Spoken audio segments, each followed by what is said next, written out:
This episode is brought to you by Monkey Nutrition.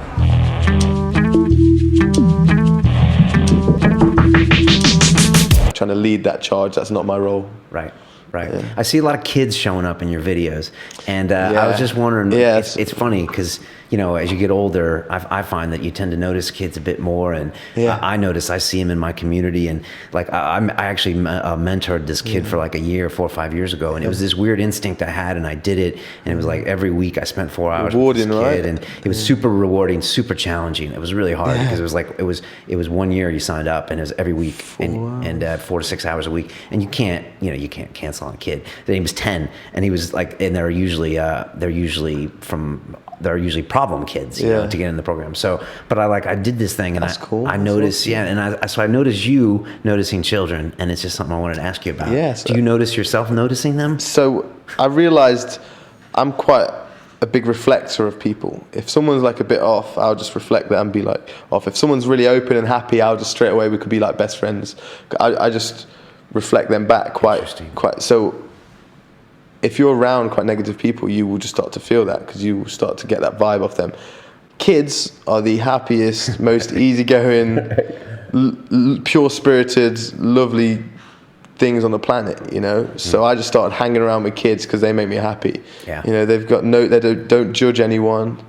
They're happy like 95% of the time, and when they are sad, you can see through it why they shouldn't be sad. Not that you just have to let them come around, but you know, most of the time they're happy and fun, and they see the world with wonder, and it makes you feel that sometimes when you're around them, and you start to appreciate things with them, and at that level. So I was like, whoa, stop hanging around with adults. You know, a lot of them are depressive and got addictions and problems. Kids are, you know, they're born with love. When I'm stood high up or hanging from a wall, I was in a park in New York, and there was calisthenic guys going, and I climbed a tree and was hanging upside down, and they were like, oh, I don't want to be around when he falls and the ambulance has to come, and you know, they're saying all these negative things. Right. Now, if you saw a 4-year-old in that park, what does a 4-year-old say? Oh my God, that's something. They'd love it. Right. They'd be so impressed, and they'd want to try it themselves. Kids are born with that faith and wonder and admiration, and you know, all this fear and negativity and assumption of accidents is learned into us. So I try and hang out with kids where they've got that attitude that I want to have and hone into more. Yeah, it's fun to hang out with kids, man. They really bring you right back to like what's important. I remember I was reading some. Exactly, they do. Right, and they're like so honest in a great way. You know? Yeah, and they call, like, that's a great thing. I've got a 10-year-old. She's my stepdaughter, and she's fantastic, and she's been a big part of my life the last few years. And so I remember like I picked her up one time. We were driving somewhere, and she just said something like, "Do you know how to drive?" And she just says things that no one else would like say to me, you know.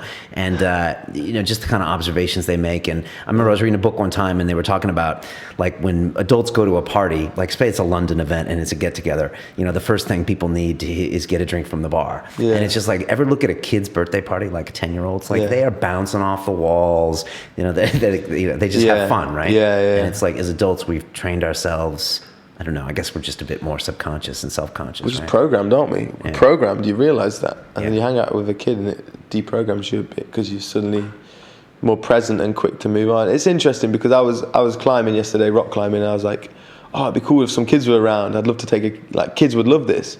But then I think they'd be bored in 5 minutes, you know.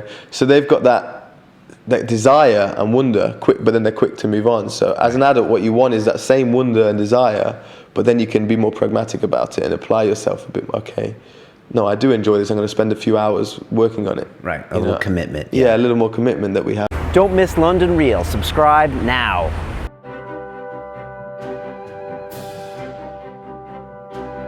This week on London Real, we have movement artist Ido Portal. So people think it's about handstands and, you know, jumping on the rings and doing flips or whatever, when actually our work is way, way beyond that.